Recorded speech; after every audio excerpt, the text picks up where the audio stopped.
설교 시간입니다. 하나님 아버지와 우리 주 예수 그리스도로부터 오는 은혜와 평강이 오늘 모이신 여러분과 함께하기를 바랍니다. 우리나라에서는 그 여성들에게 하지 말아야 할 이야기가 세 가지 있습니다. 첫째는 군대 이야기고, 둘째는 축구 이야기입니다. 그리고 마지막은 뭘까요? 군대에서 축구 찬 이야기입니다. 지금 이 자리에 많은 여성분들이 앉아 계시지만 그래도 저는요, 용감하게 이 금지된 이야기 중에 하나인 군대 이야기를 하려고 합니다. 여러분, 군대를 가면요, 행군이라는 거랍니다. 어떤 부대는 천리를 가기도 하고 일반적인 부대는 수십 킬로를 걷습니다. 게다가 등에 매는 군장이 40킬로 정도 되는 무게라서 군대 생활 중에 행군을 적게 한 사람들은 야, 그 사람 진짜 복 받았다, 소위 꿀 빨았다 라고 불리기도 합니다. 우리 박연 집사님 얼굴이 이렇게 구겨지죠? 행군 많이 한 거예요. 그리고 저는요, 얼굴이 이렇게 펴 있죠? 저는 복 받은 사람 중에 한 명입니다. 행군을 할 때 중요한 것은요, 이 수분 보충이에요. 수통에 물을 꽉 채워가서 조금씩 나눠 마시면서 걸어야 합니다. 목이 마르지만 한 번에 들이키면 안 돼요. 나중에 마실 물도 부족하고 물을 얻을 수 있는 것도 없기 때문입니다. 중간중간 양말을 갈아 신어줘야 합니다. 땀으로 젖어 부르튼 발에는 쉽게 상처가 생기고 그게 큰 병으로 이어지기 때문입니다. 그렇게 해서 수십 킬로의 행군을 마치면 그 다음날은 개인정비 시간, 그러니까 훈련이 열애돼요. 그 다음날은 쉬는 시간이 되고 당분간은 행군이라는 것을 하지 않게 됩니다. 제가 이 행군 이야기를 왜 했냐면 오늘의 복음서에서 나오는 배경이 이 군대 행군의 환경과 비슷하기 때문입니다. 오늘의 복음서의 배경은 초막절이라는 유대인의 명절입니다. 이스라엘 백성이 출애굽을 한 뒤 그들은 광야에서 유랑 생활을 했습니다. 광야를 유랑하면서 초막을 짓고 살았는데 하나님께서는 이를 백성들에게 기억하게 하기 위해 초막절이라는 절기를 제정하시고 7일간 초막을 짓고 살라고 명령하셨습니다. 레위기 23장에 이 말씀이 쓰여져 있어요. 그래서 이스라엘 백성은 가나안 땅에 정착한 뒤에도 이 초막절을 지켰고 이는 예수님의 시대에도 그대로 이어졌습니다. 여러분, 광야 생활 중에 가장 힘든 것이 무엇이었을까요? 한번 생각해 보십시오. 뭐가 가장 힘들었을까? 사막에서 가장 필요한 물이었을 것입니다. 그리고 중간중간 계속해서 이동을 해야 됐기 때문에 그 다음에 중요한 것이 뭐예요? 발을 보호하는 거예요. 발이 부르트는 것을 막는 것이었습니다. 군대에서 하는 이 잠깐의 행군도 이렇게 힘든데 40년 동안 광야를 유랑했던 이스라엘 백성은 오죽 힘들었겠습니까? 하지만 하나님께서는 백성들이 이 모든 어려움을 잘 이겨낼 수 있도록 인도하셨습니다. 느헤미야 9장에는 이런 하나님의 은혜가 잘 기록되어 있어요. 느헤미야 9장 20절에서 21절에 있는 말씀입니다. 우리 함께 읽어볼까요? 주의 만나가 그들의 목마름을 인하여 그들에게 물을 주어 40년 동안 들에서 기르시되 부족함이 없게 하심으로 그곳이 헤어지지 아니하였고 발이 부르트지 아니하여 사오며. 하나님께서는 이스라엘 백성을 그러니까 즉 오아시스로 이끌어서 늘 물을 공급해 주셨습니다.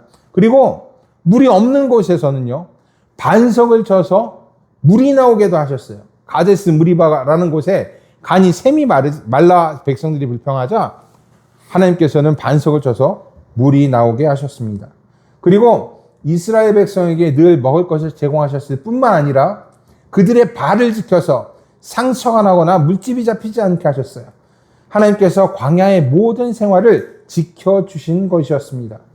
이것을 기억하고 기념하는 것이 초막절이었고 오늘의 복음서는 이 초막절 마지막 날 성전에서 외치신 예수님의 말씀입니다. 예수님은 성전에 모인 사람들을 향해 초막절 마지막 날 이렇게 외치십니다. 누구든지 목마르거든 내게로 와서 마시라. 나를 믿는 자는 성경의 이름과 같이 그 배에서 생수의 강이 흘러나오리라. 예수님의 이 말씀은 우리에게 있어서는 매우 기쁜 말씀입니다. 그렇죠? 목마른 자, 즉 영적으로 갈급한 자가 예수님께 온다면 그 갈증을 해소할 수 있다는 말이에요. 하지만 초막절을 잘 이해하고 당시의 초막절의 행사를 잘 알고 있는 유대인들에게는 굉장히 불편한 말이었습니다. 굉장히 도전적인 말이었어요. 왜냐하면 초막절의 주인은 하나님이셨고 또 초막절 마지막 날에는 이 사람들이 하나님께 기우제를 드렸기 때문이에요. 이스라엘은요, 4월부터 9월까지가 건기입니다. 그리고 10월부터 이듬해 3월까지가 우기예요. 우리나라처럼 비가 자주 오고 눈이 많이 내리고 이런 나라가 아니라 건기, 우기가 정해져 있는 나라예요. 그러니까 건기에는 비가 내리지 않고 우기에는 비가 왕창 내립니다. 그래서 우기에 왕창 내린 비를 모아서 건기에 사용하는 거예요. 그리고 초막절은 우리나라 달력으로 이 건기와 우기 사이, 9월에서 10월 사이에 열립니다. 건기가 끝나고 우기가 시작되는 때입니다. 그래서 초막절 마지막 날에는 하나님께 비를 구하는 의식이 행해져요. 실로암에서 물을 기로와서 포도주와 함께 제단에 붓고 이 제단 주위를 빙빙 돌면서 하나님께 비를 내려달라고 기도합니다. 만일 이때 이른 비가 내리게 된다면 그것이야말로 이스라엘 백성에게 있어서는 가장 이상적인 일이 됩니다. 건기로 인해 부족했던 물이 채워지는 것은 이스라엘에게 있어서 구원과 마찬가지였기 때문입니다.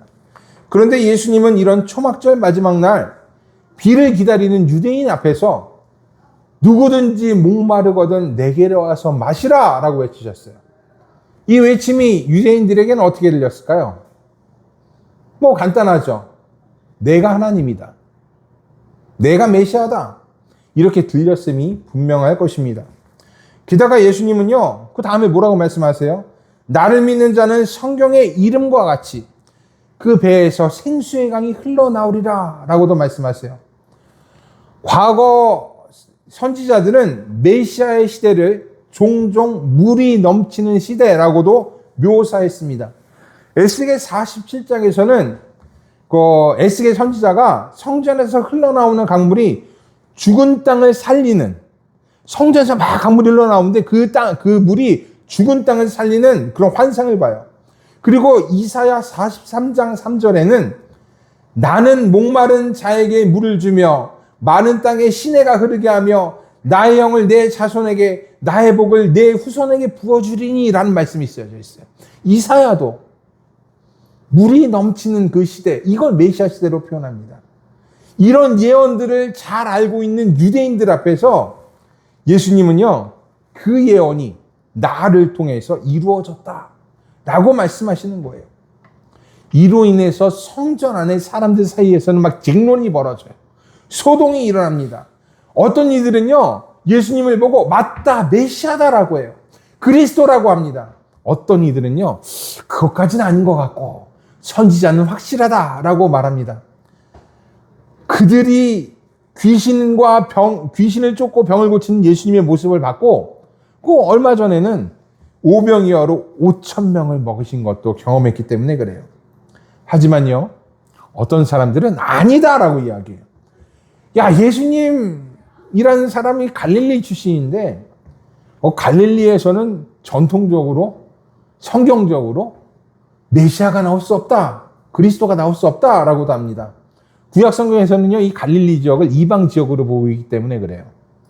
그래서 출신의 문제를 들어서 예수님을 거부하는데 실상 예수님 어디 출신이에요?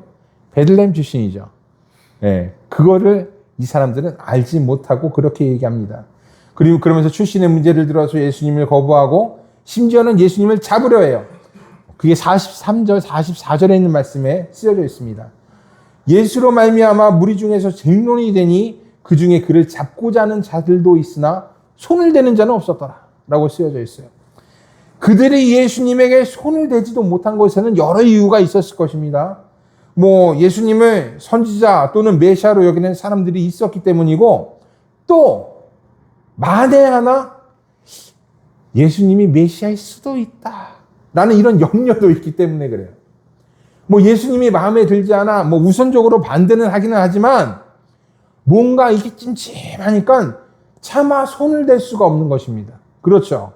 그래서 예수님을 잡고자 했으나 그런 자들도 있으나 손을 댈 수가 없었던 것입니다. 참 신기하게도요. 지금도 이와 비슷한 일들이 우리 가운데서 일어납니다.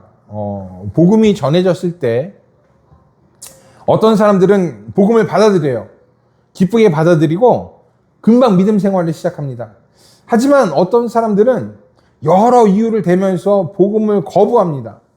어떤 일은 뭐 바쁘다고 해요. 어떤 이들은 예수님은 좋지만 교회 보니까 참 썩었네 이렇게 이야기합니다. 어떤 이들은 세상이 이렇게 악한데 하나님이 있는 거 맞냐 이렇게 따지기도 해요. 그러면서 복음을 거부합니다. 그런 이유들을 침묵시킬 이게 변명, 그러니까 변증이라고 하거든요. 변증을 해도 그 사람들은 또 다른 이유를 대면서 빠져나가요. 그냥 그래서 변증이 사실은 소용이 없습니다. 그냥 복음보다는 자신이 더 중요한 거고 내 생각이 더 맞다고 생각을 하는 거예요. 옳다고 믿는 겁니다. 그래서요. 복음이라는 것이 사람에게 주어졌을 때는 사람이 두 부류로 나눠지게 됩니다. 믿는 자와 믿지 않는 자로 나눠지게 돼요. 예수님의 시대와 똑같이 이 같은 말씀을 들어도 어떤 사람은 기쁨으로 받아들이고 메시아, 예수님을 메시아로 삼고 어떤 사람은 완강히 거부하면서 거부할 거리를 찾는 것입니다. 참 안타까운 일이지만 하나님은요, 이 선택 있잖아요. 이 믿음의 선택을 우리 인간의 의지에게 맡기셨어요. 인간에게 맡기셨어요. 억지로 하지 않으십니다. 그리고 이 의지 안에서 우리는 믿음과 거절로 반응하게 되는 것이에요. 하지만 우리가 믿음 편에 선다면, 우리가 복음을 받아들인다면 예수님은 우리 안에서 생수의 강이 흘러넘치게 하세요. 오늘의 복음서 39절에 있는 말씀처럼 우리 안에 성령이 넘치게 하는 것입니다. 그래서 우리를 하나님의 영으로 가득 채우고 성령의 이끄심 속에서 살게 하세요. 영적인 목마름 가운데 있는 우리를 이 영적인 건기 가운데 있는 우리에게 생명의 단비를 부어서 새 생명을 주시는 거예요. 초막절에 내리는 이른비처럼 더할 나위 없는 구원을 우리에게 허락하시는 것입니다. 이런 복음을 우리는 받아들여야 하는데 우리는 쉽게 받아들이지 못합니다. 여러 핑계를 대죠. 여러 이유를 댑니다. 그래서 우리가 이런 복음 앞에서 먼저 깨달아야 하는 것이 있어요. 그것이 바로 목마름에 대한 것입니다. 지금 시대를 살아가는 우리들에게 있어서는 이 육체적인 목마름은 그렇게 크지 않아요. 뭐 물론 누구나 다 부자가 되고 싶죠. 그죠? 아니에요? 누구나 떵떵거리고 살고 싶어 합니다. 내 말 한마디면 그냥 확 여기저기 막 휘둘고 다니고 막 그러고 싶어 해요. 뭐 안전하게 살고 싶고 안정되게 살고 싶고 이거 다 우리들의 꿈이에요. 하지만 과거 이스라엘의 광야 시대처럼 아니면 이 건기와 우기가 크게 작용했던 예수님의 시대처럼 그렇게 뭐 간절히 해가를 원하거나 매일에 먹을 것을 염려하지는 않습니다. 뭐 수도꼭지를 틀면 얼마든지 물이 나오고 필요한 식량도 대부분 우리들에게는 풍족하게 있습니다. 그래서 어쩌면 육을 위해 구하는 것은 오히려 기복적인 신앙이 될 수 있다라고도 저는 생각해요. 우리에게 필요한 것은 이미 거의 갖춰졌기 때문이에요.